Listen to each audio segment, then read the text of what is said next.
최근 한반도를 둘러싼 군사적 긴장이 이전과는 다른 속도로 높아지고 있다. 그 중심에는 북한의 보복선언, 그리고 그 직후 우리 군이 선택한 긴급 실전 배치라는 조치가 있다. 이번 사안은 단순한 무기 공개나 정례 훈련 소식과는 성격이 다르다. 실제 전쟁 상황을 가정한 즉각 대응 전력이 현실적으로 움직였다는 점에서 군 내부에서도 이례적인 조치로 받아들여지고 있다. 최근 북한은 남측을 향한 군사적 대응 가능성을 공개적으로 언급하며 보복을 예고했다. 이 발언은 기존의 수사적 위협과 비교했을 때 표현과 시점 모두에서 구체성이 높았고 단순한 내부 결속용 메시지로 보기 어렵다는 분석이 뒤따랐다. 이후 일부 해외 언론과 군사 전문 매체들 역시 북한의 발언을 단순 발언이 아닌 실제 행동 가능성을 염두에 둔 신호로 해석하기 시작했다. 그리고 그 직후 우리 군 내부에서 조용하지만 매우 빠른 움직임이 포착된다. 북한의 보복 선언, 그리고 한국군의 긴급 실전 배치. 정확한 보복의 방식과 시점은 아직 공식적으로 확인되지 않았다. 그러나 군사 전문가들은 북한이 이미 수년 전부터 핵과 미사일 위협을 단계적으로 고도화해온 상황에서 우리 군이 전술적 대응 능력을 한 단계 끌어올린 것으로 보고 있다. 이는 단순한 대비 차원이 아니라 실제 사용을 전제로 한 전력 운용 개념으로의 전환이라는 평가다. 이번 사안에서 가장 주목받는 무기는 현무5 지대지 탄도미사일이다.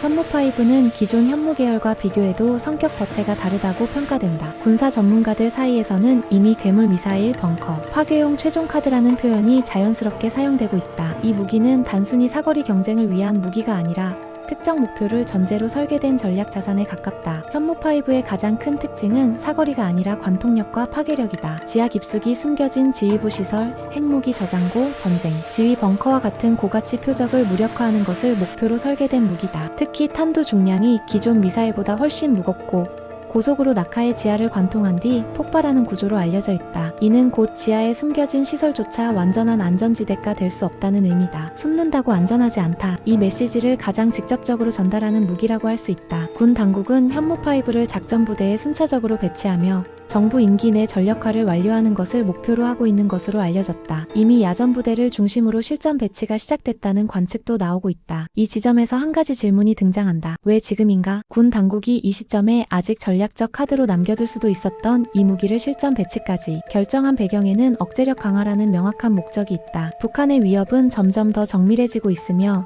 미사일의 종류와 운용 방식 역시 빠르게 다양화되고 있다. 이런 상황에서 단순한 방어 체계만으로는 상대의 계산을 멈추게 만들기 어렵다는 판단이 작용했다. 현무5는 도발하면 그 대가는 즉시 돌아온다는 계산을 상대에게 강요하는 무기다. 공격을 위한 무기이기 이전에 공격을 막기 위한 무기라는 평가가 나오는 이유다. 현재 북한은 다양한 종류의 탄도미사일과 전술 핵무기 그리고 장거리 미사일 전력을 동시에 운용하고 있다. 특히 핵심 전력의 상당 부분은 산 아래 지하 깊숙한 곳에 배치돼 있는 것으로 알려져 있다. 바로 이 지점에서 현무5의 전략적 의미는 더욱 커진다. 어디에 숨겨져 있든 얼마나 깊이 들어가 있든 정확히 타격할 수 있다는 전제가 깔리면 상대의 전략은 근본적으로 달라질 수밖에 없다. 하지만 한국군의 전력 강화는 현무5 하나로 끝나지 않는다. 여기서 해외가 주목하는 또 하나의 무기가 있다. 바로 한국형 다연장 로켓 시스템 천무다. 천무는 이미 폴란드, 중동, 동유럽 국가들을 중심으로 높은 관심을 받고 있는 무기 체계다. 특히 러시아, 우크라이나 전쟁 이후 대량 화력과 정밀